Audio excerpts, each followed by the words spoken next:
Hi guys, நான் உங்கள் active smile. இப்போ நம்ம என்ன அந்த வீடியோஸ் மெயினாக பார்க்க போகிறோம்னா, கருப்பு திரைப்படம் வந்து சூர்யா ஆர்ஜே பாலாஜி இயக்கிய படம், சூர்யா நடித்த படம் இன்றைக்கி வந்து தேட்டரில் ரிலீஸ் ஆகல அப்படிங்கிற மாதிரி 9 மணி ஷோக்கு வந்து சிஎம் விஜய் சார் அவர்கள் வந்து நான் அனுமதி கொடுத்துட்டேன் அப்படிங்கிறாங்க. ஆனால் ஏன் படம் ரிலீஸ் ஆகல அப்படின்னு பார்த்தீங்கன்னா, ப்ரொடியூசர் பிரச்சனை. எனக்கு தெரிஞ்ச வரைக்கும் ப்ரொடியூசர் பிரச்சனை, அது ஏதோ ஒரு காசு கொஞ்சம் பேலன்ஸ் இருக்குது, ஏதோ ஒரு பிரச்சனையில் இந்த படம் திரைக்கு வராமல் இருக்குது அப்படிங்கிறாங்க. ரசிகர்லாம் பார்த்திங்கன்னா நிறைய பேர் நீங்கள் பார்க்குறதுக்கு ஆவலாக போயிருந்தாங்க. எல்லாருக்குமே ஒரு ஏமாற்றமாக இருந்துச்சு. எல்லாமே பிளாக் கலர் ட்ரெஸ் போயிட்டு கருப்படம் பார்க்குறதுக்கு அவ்வளோ இன்ட்ரெஸ்ட்டாக போயிட்டு இருந்தாங்க.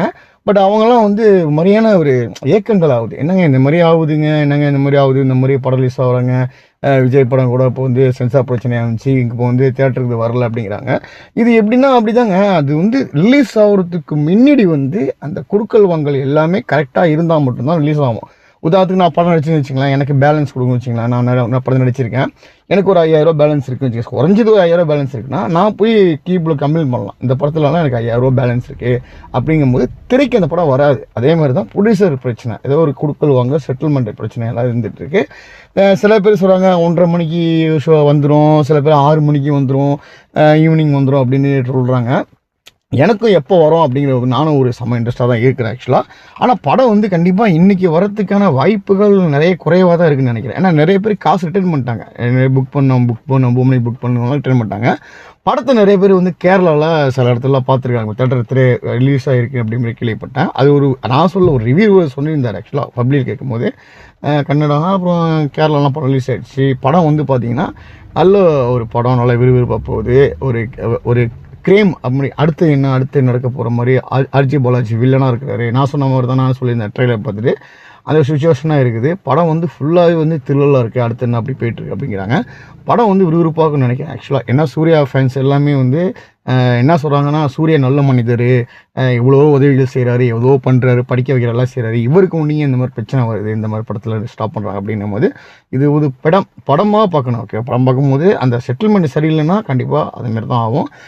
மதுரையில் கூட சூர்யா ரசிகர் ஒருத்தர் சொல்லியிருந்தார் ஆக்சுவலாக. வந்து எப்படின்னா 3 ப்ரொடியூசர் பேர் சொல்லியிருந்தார். அந்த படத்தில் சம்மந்தமாக தான் அந்த ப்ரொடியூசர் கூட நீங்கள் வந்து படம் பண்ணாமல் இருந்தாலே நல்லது, வேறு மாற்றி பண்ணால் தான் சூர்யா சார் நீங்கள் வந்து ஒரு எல்லா படத்துக்கும் எந்த பிரச்சனையும் வராது அப்படின்னு சொல்லியிருந்தார். அது அவர் மனசில் கருத்தை சொல்கிறார். ஓகேவா, திரையுலகங்கிற போது கரெக்டாக இருந்தால் கரெக்டாக போகும், கரெக்டாக இல்லைங்கும் போது அது தடங்கள் ஏற்படும். அது உண்மைதான். சில பேர் சொல்கிறாங்க கருப்பு சாமிகிட்ட படத்தை கதைகள், கருப்பு சாமினா எதுவுமே வந்து தடங்கள் இல்லாமல் எல்லாம் பண்ணோம், ஆனால் இந்த படம் வந்து தடங்கள் ஆகிடுச்சு அப்படிங்கிறாங்க. அப்படிலாம் கிடையாதுங்க. ஆக்சுவலாக என்ன நடக்கும், நாளைக்கு என்ன நடக்கும், நம்ம இன்றைக்கி பேசிகிட்டு இருக்கோம், நாளைக்கு இருப்பமாக இருக்கும் போது தெரியாது. ஆக்சுவலாக அதேமாதிரி தான் வாழ்க்கையும். இந்த படம் கண்டிப்பாக வெற்றி அடையும். ஏன்னா நல்ல ஒரு ஸ்டோரி, நல்ல ஒரு மெசேஜ், நல்ல ஒரு மர்டர், யார் ஒருத்தவங்க இறந்து போனாங்களோ அவங்கள நோண்டி வக்கீல்கள் இருக்கக்கூடிய ஒரு சரா வந்து அது வந்து கொலை இல்லை அப்படிங்கிற மாதிரி ஒருத்தன் கொலை அப்படிங்கிற மாதிரி ஒரு த்ரில்லனான ஒரு படம் அப்படிங்கிற மாதிரி சொல்கிறாங்க. கற்பனை நடந்த ஒரு படம். ஓகே, ஒரு சாமி வந்து சாமியாக நம்ம கற்பன் சாமியாக சூர்யா, நான் சொல்லியிருந்தேன் ட்ரெய்லர் பார்க்கும்போது. ஆனால் ட்ரெய்லரில் தெரிஞ்சுது அந்த மாதிரியான ஒரு பக்தியை கொண்டு வந்த ஒரு சூர்யா நடித்த படம் கண்டிப்பாக வெற்றி அடையும்னு நினைக்கிறேன். எல்லோரும் போய் தேட்டர் ரிலீஸ் பாருங்கள், கண்டிப்பாக மிஸ் பண்ணாமல். இன்றைக்கி வரலனால கூட நாளைக்கு வரணும் படம், கண்டிப்பாக பாருங்கள். நானும் வந்து இன்றைக்கி வந்து ஆக்சுவலாக அப்படியே ஏர்வாடி வரைக்கும் போகலான்னு இருக்கேன். அப்படியே பிளானிங் போய்ட்டுருக்கேன். போகிற வழியில் தேட்டரில் உள்ளவங்க சூர்யா ஃபேன்ஸ் நிறைய பேனர்லாம் இருக்கும், அதெல்லாம் ஷூட் பண்ணி காமிக்கலான் இருக்கேன். சூர்யாவுக்காக மட்டும்தான் நான் இப்போ ட்ராவல் பண்ணுறேன். ஆர்ஜே பாலாஜி சாருக்கு மட்டுமாக்காக நான் வந்து ஒரு ஃபாலோ பண்ணுறேன். போயிட்டு ஃபீட்பேக், மக்களோட ஃபீட்பேக் நான் உங்களுக்கு தரலான்னு இருக்கேன். இந்த மழை பெஞ்சிகிட்டு இருக்குது, பயங்கரமாக இருக்குது. இப்போ நான் வந்து திருவாரூர்லேருந்து ட்ராவல் பண்ண போகிறேன். ஆக்சுவலாக போகிற வழியில் என்னென்ன தேட்டர் இருக்கோ எல்லா தேட்டருமே விசிட் பண்ணி உங்களுக்காக நான் காமிக்க போகிறேன். இது புதிய ஒரு அனுபவமாக இருக்கும். கண்டிப்பாக தொடர்ந்து வந்து நான் உடனே லைவாக கூட கொடுக்க வாய்ப்புகள் நிறைய இருக்குது. பட் ஆனால் வீடியோ கூட போட்டுருவேன். அந்த தேட்டரில் வந்து சூரிய ரசிகர்கள் எந்த ஒரு இன்ட்ரெஸ்ட்டாக இருக்காங்க அப்படிங்கிறத காமிக்க போகிறேன். கண்டிப்பாக தொடர்ந்து நம்ம ஆக்டிவ்ஸ் மற்றும் லைக் பண்ணி ஷேர் சப்ஸ்கிரைப் பண்ணுங்கள். இன்னும் வீடியோ சந்திக்கிறேன்.